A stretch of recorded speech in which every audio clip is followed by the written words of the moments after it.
판관비 완전 정복 1강. 판관비란 무엇이고 어떤 비용이 들어갈까요? 기업이 장사를 합니다. 제품을 만들어서 팔았습니다. 매출이 생겼습니다.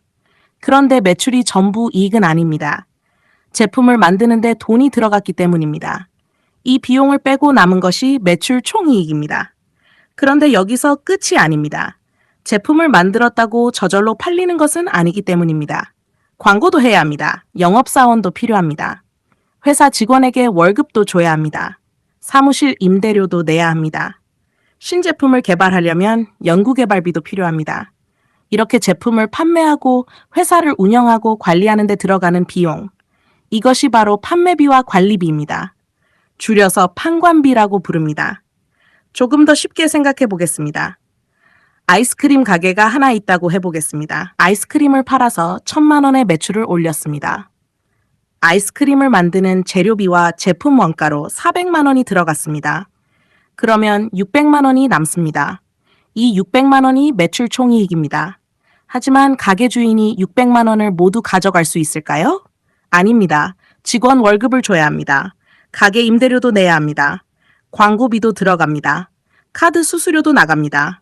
전기요금과 통신비도 있습니다. 이런 비용으로 300만 원을 사용했다고 해보겠습니다. 바로 이 300만 원이 판관비에 해당합니다. 그러면 매출 총이익 600만 원에서 판관비 300만 원을 빼고 300만 원이 남습니다. 이것이 바로 영업이익입니다. 따라서 기업의 이익 구조는 아주 간단하게 연결할 수 있습니다. 먼저 매출이 있습니다. 매출에서 매출 원가를 빼면 매출 총이익이 됩니다. 그리고 매출 총이익에서 판관비를 빼면 영업이익이 됩니다. 여기에서 중요한 것이 있습니다. 판관비라고 해서 모두 나쁜 비용은 아닙니다. 예를 들어 광고비를 생각해 보겠습니다. 기업이 광고비를 100억 원 사용했습니다. 비용만 보면 100억 원이 나갔습니다. 하지만 그 광고 덕분에 매출이 300억 원 증가했다면 어떨까요? 잘 사용한 돈일 가능성이 높습니다. 연구개발비도 마찬가지입니다. 오늘 연구개발비를 많이 사용하면 당장의 이익은 줄어들 수 있습니다. 하지만 그 연구를 통해 새로운 제품이나 기술이 만들어지고 몇 년 뒤 큰 매출이 발생한다면 그 비용은 미래를 위한 중요한 투자였던 것입니다. 반대의 경우도 있습니다. 광고비를 계속 늘렸는데 매출은 거의 늘지 않습니다. 직원과 조직은 계속 늘어나는데 생산성과 이익은 좋아지지 않습니다. 관리비는 매년 증가하는데 기업의 경쟁력에는 변화가 없습니다. 이런 판관비 증가는 주의해서 봐야 합니다. 그래서 투자자는 판관비가 많다, 적다만 보면 안 됩니다. 어디에 돈을 쓰고 있는가? 그리고 그 돈을 쓴 결과 매출과 이익이 좋아지고 있는가? 이것을 봐야 합니다. 판관비에는 여러 비용이 들어갑니다. 대표적으로 직원의 급여와 상여금 같은 인건비가 있습니다. 제품을 알리기 위한 광고 선전비가 있습니다. 미래의 제품과 기술을 개발하는 연구개발비가 있습니다. 사무실이나 매장을 사용하는 임차료도 있습니다. 각종 수수료와 출장비, 전기요금과 통신비 등도 들어갈 수 있습니다. 기업과 업종에 따라 판관비의 구성은 달라집니다. 여기에서 투자자가 꼭 기억해야 할 것이 있습니다. 기업마다 중요한 판관비가 다릅니다. 소비재 기업이라면 광고비와 마케팅비가 중요할 수 있습니다. 바이오 기업이라면 연구개발비가 매우 중요할 수 있습니다. 서비스 기업이라면 인건비 비중이 클 수 있습니다. 따라서 서로 다른 업종의 판관비를 단순히 숫자만 가지고 비교하면 안 됩니다. 판관비를 공부하는 이유는 비용을 외우기 위해서가 아닙니다. 기업이 벌어들인 돈을 어디에 사용하고 있는지 보기 위해서입니다. 그리고 그 지출이 미래의 성장을 만드는지 아니면 기업의 이익을 계속 깎아먹고 있는지를 판단하기 위해서입니다. 오늘 내용에서 딱 3가지만 기억하면 됩니다. 첫째, 판관비는 제품을 만드는 비용이 아니라 제품을 판매하고 회사를 운영하고 관리하는 비용입니다. 둘째, 매출 총이익에서 판관비를 빼면 영업이익으로 연결됩니다. 셋째, 판관비는 무조건 적다고 좋은 것도 많다고 나쁜 것도 아닙니다. 가장 중요한 것은 왜 돈을 썼고 그 돈이 어떤 결과를 만들어냈는가, 바로 이것입니다. 판관비를 이해하기 시작하면 영업이익이 왜 늘고 줄어드는지도 훨씬 선명하게 보이기 시작합니다. 판관비 완전 정복 2강. 판관 비율은 어떻게 계산하고 해석할까요? 1강에서는 판관비가 무엇인지 배웠습니다. 이번에는 한 단계 더 들어가겠습니다. 판관비가 100억 원이다. 이 숫자만 보면 많은 것 같기도 하고 적은 것 같기도 합니다. 그런데 이것만으로는 판단하기 어렵습니다. 왜냐하면 기업의 크기가 모두 다르기 때문입니다. 매출이 500억 원인 기업의 판관비 100억 원과 매출이 5천억 원인 기업의 판관비 100억 원은 의미가 완전히 다릅니다.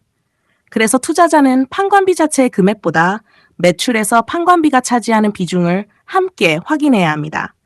이것을 판관 비율이라고 합니다. 계산은 어렵지 않습니다. 판관비를 매출액으로 나누고 100을 곱하면 됩니다. 예를 들어 보겠습니다. 어떤 기업의 매출이 1000억 원입니다.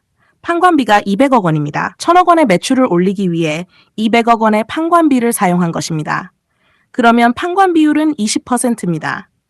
쉽게 말하면 매출 100원을 올릴 때마다 판관비로 20원을 사용했다는 뜻입니다. 이번에는 다른 기업을 보겠습니다. 매출은 똑같이 1000억 원입니다. 그런데 판관비가 300억 원입니다. 그러면 판관 비율은 30%입니다. 첫 번째 기업은 매출 100원당 20원, 두 번째 기업은 매출 100원당 30원을 판관비로 사용했습니다. 숫자만 보면 첫 번째 기업이 더 효율적으로 보입니다. 그렇다면 판관 비율은 낮으면 무조건 좋은 것일까요? 그렇지는 않습니다. 여기가 중요합니다. 예를 들어 두 번째 기업이 신제품을 개발하기 위해 연구개발비를 크게 늘렸다고 해보겠습니다. 또 새로운 시장에 진출하기 위해 광고비도 늘렸습니다. 그래서 판관 비율이 일시적으로 높아졌습니다. 현재 영업이익은 줄어들 수 있습니다. 하지만 이 투자가 성공해서 앞으로 매출이 크게 증가한다면 현재의 높은 판관비는 나쁜 비용이라고만 볼 수 없습니다. 반대로 판관 비율이 낮아졌다고 해서 무조건 좋아졌다고 판단해서도 안 됩니다. 기업이 어려워져서 연구 개발을 줄였습니다. 광고도 줄였습니다. 필요한 인력까지 줄였습니다. 당장은 비용이 감소합니다. 판관 비율도 좋아질 수 있습니다. 영업이익도 잠시 증가할 수 있습니다. 하지만 미래의 성장 동력까지 같이 줄어들었다면 장기적으로는 좋은 변화가 아닐 수 있습니다. 그래서 판관 비율은 숫자 하나가 아니라 흐름을 봐야 합니다. 예를 들어 어떤 기업의 판관 비율이 3년 전에는 25%였습니다. 그 다음 해에는 23%, 최근에는 20%가 되었습니다. 동시에 매출은 계속 증가하고 영업이익률도 좋아지고 있습니다. 이런 경우라면 긍정적으로 볼 수 있습니다. 회사가 성장하면서 비용을 더 효율적으로 사용하고 있을 가능성이 있기 때문입니다. 반대로 판관 비율이 20%에서 23%, 27%로 계속 올라가고 있다고 해보겠습니다. 그런데 매출 성장률은 점점 낮아집니다. 영업이익률도 떨어집니다. 이런 경우에는 확인해야 합니다. 광고비가 급증했는지, 인건비가 크게 늘었는지, 연구개발비 때문인지, 아니면 회사의 관리 비용 자체가 비효율적으로 커지고 있는지 그 이유를 찾아야 합니다. 또 하나 중요한 것이 있습니다. 경쟁 기업과 비교하는 것입니다. 같은 업종에 A 기업과 B 기업이 있다고 해보겠습니다. 두 기업의 매출 규모도 비슷합니다. 그런데 A 기업의 판관 비율은 18%입니다. B 기업은 28%입니다. 그렇다면 왜 10%포인트나 차이가 나는지 확인해야 합니다. A 기업의 브랜드가 강해서 광고비를 적게 써도 잘 팔리는 것인지, 유통구조가 더 효율적인 것인지, B 기업이 미래 성장을 위해 연구개발비를 많이 쓰는 것인지 그 이유가 중요합니다. 업종 비교도 필요합니다. 바이오 기업과 유통 기업의 판관 비율을 단순 비교하는 것은 큰 의미가 없을 수 있습니다. 사업 구조가 다르기 때문입니다. 따라서 가능하면 같은 기업의 과거와 비교하고 같은 업종의 경쟁 기업과 비교하고 업종 평균과 비교해야 합니다. 그리고 판관 비율을 볼 때는 영업이익률도 같이 보십시오. 판관 비율은 내려가는데 영업이익률이 올라간다면 비용 효율성이 좋아지고 있을 가능성이 있습니다. 반대로 판관 비율은 계속 올라가고 영업이익률은 계속 떨어진다면 비용 부담이 기업의 수익성을 압박하고 있을 수 있습니다. 결국 투자자가 확인할 것은 네 가지입니다. 판관 비율이 올라가고 있는가, 내려가고 있는가, 경쟁 기업보다 높은가, 낮은가, 왜 변했는가, 그리고 그 변화가 영업이익률에 어떤 영향을 주고 있는가. 오늘의 핵심은 간단합니다. 판관 비율은 낮다고 무조건 좋은 것도 아니고 높다고 무조건 나쁜 것도 아닙니다. 판관 비율의 추세를 보고 경쟁 기업과 비교하고 변화한 이유를 확인해야 합니다. 투자자는 비용의 숫자보다 그 비용으로 기업이 무엇을 만들어내고 있는지 그것을 봐야 합니다. 판관비, 완전 정복 3강. 판관비가 늘어나면 왜 영업이익이 줄어들까요? 기업의 매출이 늘었습니다. 매출 총이익도 늘었습니다. 그렇다면 영업이익도 당연히 늘어날까요? 꼭 그렇지는 않습니다. 중간에 하나의 중요한 비용이 있기 때문입니다. 바로 판관비입니다. 앞에서 배운 내용을 아주 간단하게 연결해 보겠습니다. 기업이 제품을 판매하면 매출이 발생합니다. 매출에서 제품을 만드는 데 들어간 매출 원가를 빼면 매출 총이익이 남습니다. 그리고 여기에서 판관비를 빼면 영업이익이 됩니다. 따라서 매출 총이익이 아무리 늘어도 판관비가 더 빠르게 늘어난다면 영업이익은 오히려 줄어들 수 있습니다. 숫자로 쉽게 살펴보겠습니다. 어떤 기업이 있습니다. 첫 해 매출은 1,000억 원입니다. 매출 총이익은 400억 원입니다. 판관비는 200억 원입니다. 그러면 영업이익은 200억 원입니다. 그 다음 해입니다. 사업이 잘 돼서 매출이 1,200억 원으로 증가했습니다. 매출 총이익도 480억 원으로 증가했습니다. 여기까지만 보면 좋아 보입니다. 매출도 늘었습니다. 매출 총이익도 늘었습니다. 그런데 판관비를 확인했더니 200억 원에서 350억 원으로 크게 증가했습니다. 그러면 어떻게 될까요? 매출 총이익 480억 원에서 판관비 350억 원을 빼면 영업이익은 130억 원입니다. 이상하지요? 매출은 증가했습니다. 매출 총이익도 증가했습니다. 그런데 영업이익은 200억 원에서 130억 원으로 줄었습니다. 바로 판관비가 매출 총이익보다 훨씬 빠르게 증가했기 때문입니다. 그래서 투자자가 실적을 볼 때 매출만 보고 좋아하면 안 됩니다. 매출 총이익까지만 보고 판단해서도 안 됩니다. 그 다음에 있는 판관비까지 확인해야 합니다.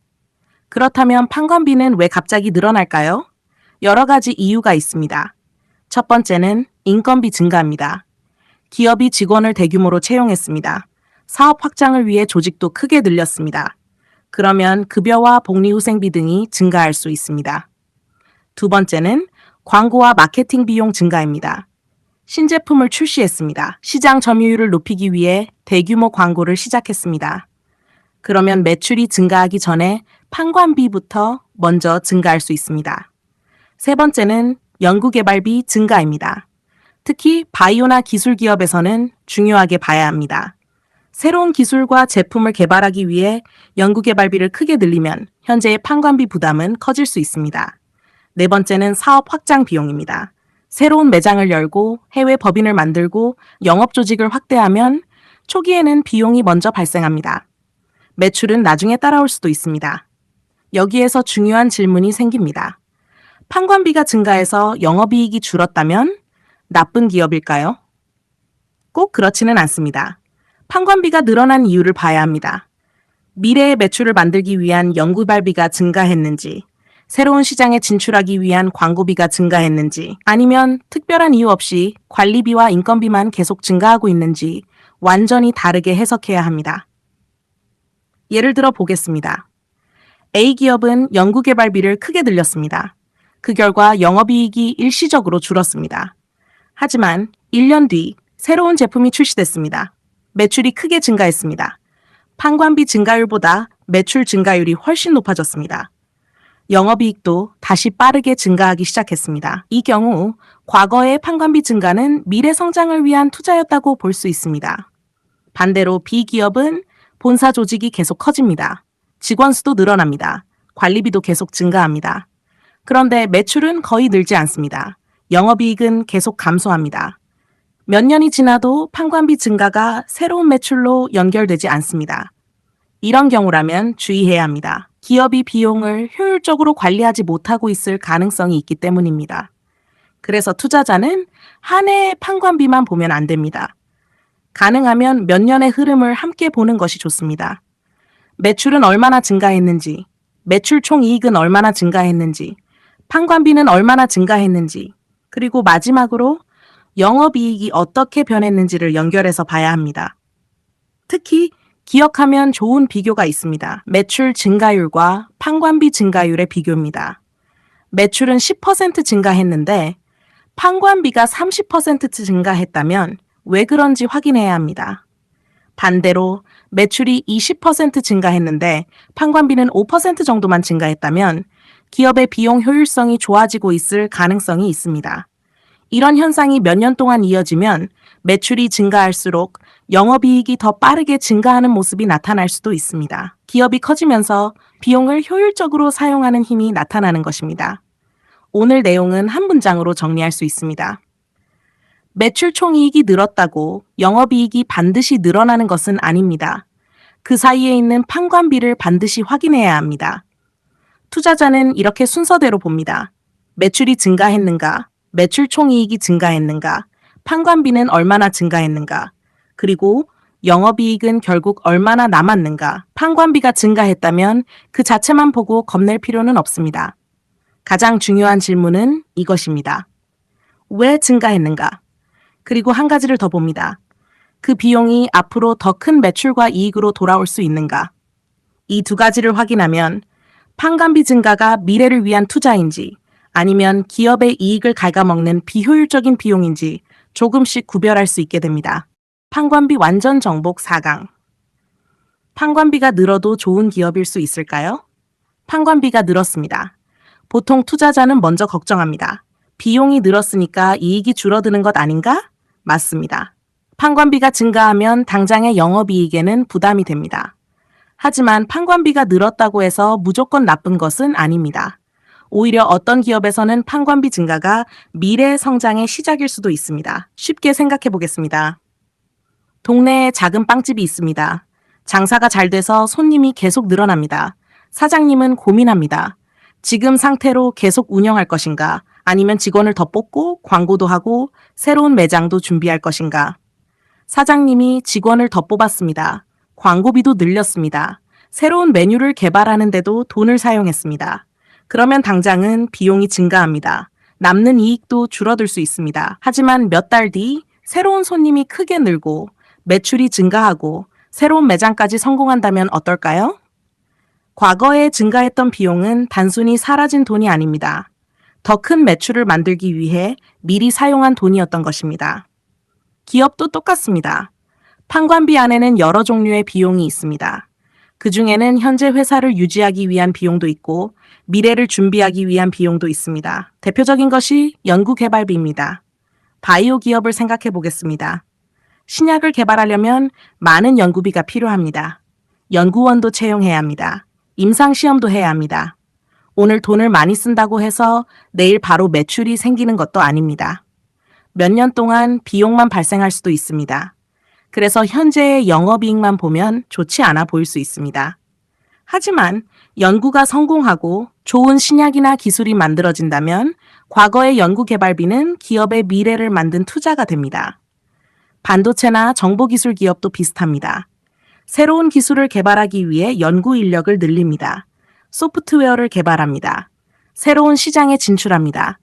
당장은 비용이 먼저 증가합니다. 성과는 나중에 나타날 수 있습니다.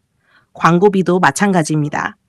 어떤 소비재 기업이 새로운 브랜드를 출시했습니다. 처음에는 사람들이 그 브랜드를 모릅니다. 그래서 광고비를 많이 사용합니다. 판관비가 증가합니다. 영업이익률은 일시적으로 낮아질 수 있습니다. 하지만 브랜드가 알려지고 제품 판매량이 크게 증가하면 광고비 증가가 매출 성장으로 연결됩니다. 이런 경우에는 판관비 증가를 단순한 악재로 판단하기 어렵습니다. 그렇다면 판관비가 늘어도 좋은 경우와 나쁜 경우를 어떻게 구별할까요? 핵심은 결과를 확인하는 것입니다. 첫 번째, 판관비 증가 이후 매출이 증가하고 있는지 봅니다. 비용은 계속 증가하는데 매출이 몇 년 동안 그대로라면 좋은 신호라고 보기 어렵습니다. 두 번째, 매출 총이익이 함께 증가하는지 봅니다.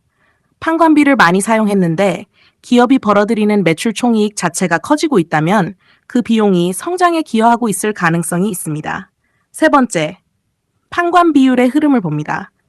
처음에는 사업 확장 때문에 판관비가 크게 증가할 수 있습니다. 하지만 매출이 더 빠르게 성장하면 시간이 지나면서 판관 비율이 낮아질 수 있습니다. 이것은 상당히 중요한 변화입니다. 예를 들어 보겠습니다. 첫 해 매출이 1,000억 원입니다. 판관비가 300억 원입니다. 판관 비율은 30%입니다. 기업이 신제품 개발과 광고에 적극적으로 투자했습니다. 다음 해 매출이 1,500억 원으로 증가했습니다. 판관비는 330억 원으로 증가했습니다. 판관비 자체는 30억 원 늘었습니다. 그런데 매출은 500억 원이나 늘었습니다. 그러면 판관 비율은 22% 수준으로 내려갑니다. 판관비는 증가했지만 매출이 훨씬 빠르게 성장한 것입니다. 이런 흐름이라면 비용 효율성이 좋아지고 있다고 볼 수 있습니다. 반대의 경우도 보겠습니다. 매출은 1,000억 원에서 1,050억 원으로 조금 증가했습니다. 그런데 판관비는 300억 원에서 400억 원으로 늘었습니다. 광고비도 늘었습니다. 직원 수도 늘었습니다. 관리비도 증가했습니다. 그런데 매출은 거의 늘지 않았습니다. 이런 상황이 몇 년간 계속된다면 조심해야 합니다. 돈은 계속 쓰는데 그 돈이 성과로 돌아오지 않는 것이기 때문입니다. 따라서 판관비를 볼 때 절대로 해서는 안 되는 판단이 있습니다. 판관비 감소, 무조건 좋다. 판관비 증가, 무조건 나쁘다. 이렇게 판단하면 안 됩니다. 오히려 투자자는 한 단계 더 질문해야 합니다. 무엇에 돈을 썼는가? 그리고 그 돈으로 무엇을 만들어냈는가? 연구개발비가 늘었다면 새로운 기술과 제품으로 연결되고 있는지 봅니다. 광고비가 늘었다면 매출과 브랜드 경쟁력이 좋아지고 있는지 봅니다. 인건비가 늘었다면 사업 규모와 생산성이 함께 커지고 있는지 봅니다. 결국 좋은 판관비 증가는 미래의 매출과 이익을 만들어냅니다. 나쁜 판관비 증가는 비용만 남깁니다.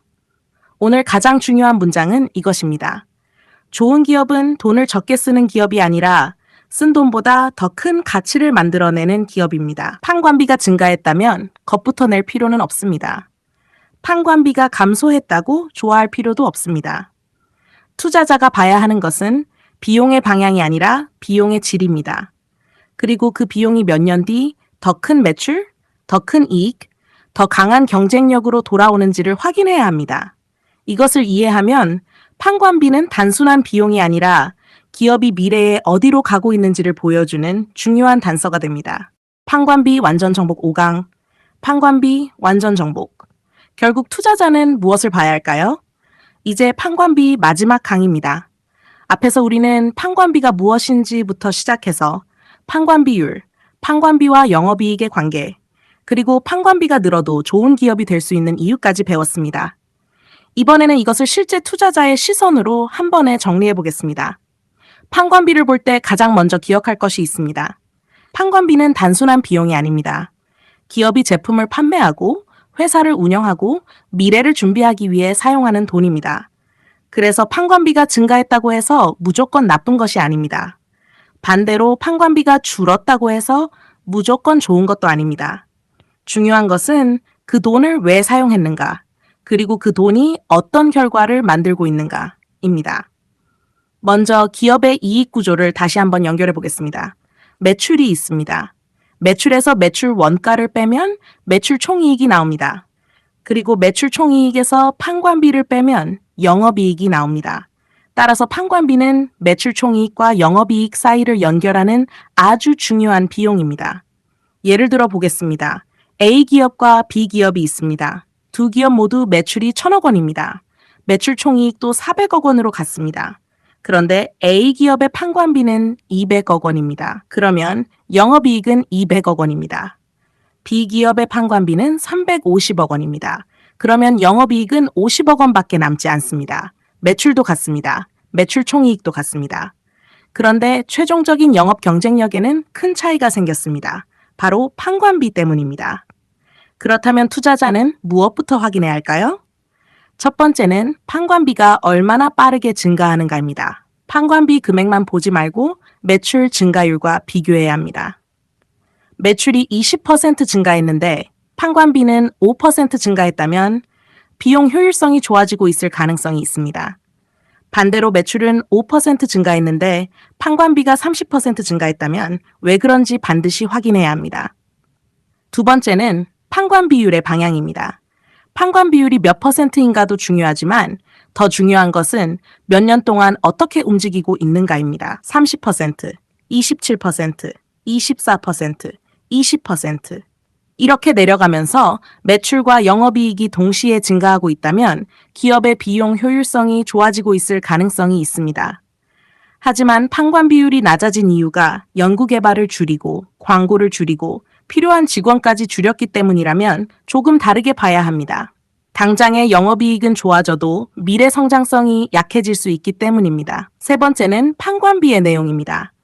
판관비라는 하나의 숫자 안에는 인건비, 광고비, 연구개발비, 임차료, 수수료, 여러 관리비가 들어 있습니다. 따라서 판관비가 갑자기 증가했다면 무엇이 증가했는지 확인해야 합니다. 특히 연구개발비는 업종에 따라 매우 중요합니다. 바이오나 기술 기업이 연구개발비를 늘렸다면 단기적으로 영업이익이 줄어들 수 있습니다. 하지만 그 연구가 성공하면 미래에 큰 매출을 만들 수도 있습니다. 그래서 단순히 비용 증가, 나쁘다, 이렇게 판단하면 안 됩니다. 네 번째는 영업이익률과 함께 보는 것입니다. 판관 비율이 내려가면서 영업이익률이 올라간다면 기업의 수익 구조가 좋아지고 있다는 긍정적인 신호가 될 수 있습니다. 반대로 판관 비율은 계속 올라가고 영업이익률은 계속 내려간다면 주의해야 합니다. 다섯 번째는 지속 가능성입니다. 한 분기 판관비가 줄었다고 좋은 기업이 되는 것은 아닙니다. 한 분기 판관비가 증가했다고 나쁜 기업이 되는 것도 아닙니다. 몇 분기. 가능하면 몇 년의 흐름을 같이 봐야 합니다. 이제 좋은 기업의 모습을 한번 그려보겠습니다. 매출이 꾸준히 증가합니다. 매출 총이익도 증가합니다. 판관비도 어느 정도 증가하지만 매출과 매출 총이익보다 천천히 증가합니다. 그러면서 판관 비율은 조금씩 안정되거나 내려갑니다. 결국 영업이익이 매출보다 더 빠르게 증가하기 시작합니다. 이런 모습이라면 상당히 관심 있게 볼 필요가 있습니다. 반대로 위험 신호도 있습니다. 매출은 정체되어 있습니다. 그런데 판관비는 계속 증가합니다. 판관 비율도 올라갑니다. 영업이익률은 떨어집니다. 몇 년 동안 돈을 많이 사용했는데도 새로운 성장으로 연결되지 않습니다. 이런 기업이라면 조심해야 합니다. 마지막으로 판관비를 볼 때 5가지 질문만 기억하겠습니다. 판관비는 왜 증가했는가? 매출보다 판관비가 더 빠르게 증가하고 있는가? 판관 비율은 좋아지고 있는가? 판관비 증가가 매출과 이익 성장으로 연결되고 있는가? 그리고 이 변화가 앞으로도 지속될 수 있는가? 이 5가지를 확인하면 판관비라는 숫자를 훨씬 깊게 볼 수 있습니다. 판관비 분석의 핵심은 비용을 무조건 줄이는 것이 아닙니다. 필요 없는 비용은 줄이고 미래의 성장을 만드는 곳에는 제대로 투자하는 것. 좋은 기업은 돈을 안 쓰는 기업이 아닙니다. 돈을 잘 쓰는 기업입니다. 그리고 좋은 투자자는 판관비가 많으냐 적으냐만 보는 것이 아니라 그 돈이 결국 더 큰 매출과 더 큰 영업이익으로 돌아오는가, 바로 그것을 봅니다.